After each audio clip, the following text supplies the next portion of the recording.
ინფლაციის გამოწყობილების ლიდერი კომპანია თამკერა 260 ფაში შედის ადგილზეში თამკერა გაზის სვის მაქსიმალური ეკონომიკურობა თამკერა ამინდის პროგნოზის სპონსორია ტექნობუმი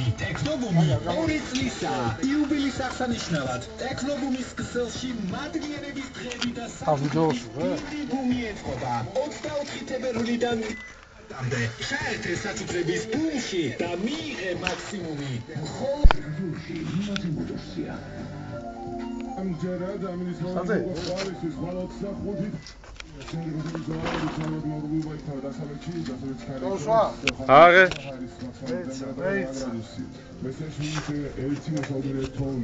სოხუმის პლუს 6 გრადუსი, ქუთაისი ოზურგეთი პლუს 7, ფოთი ბათუმი 8 გრადუსი სიხო. აღმოსავლეთ საქართველოში თვალადმოვლობა სუსტი ქარი და აღმოსავლეთ საქართველოს უმეტეს რაიონში ითოვებს, თუმცა დღისით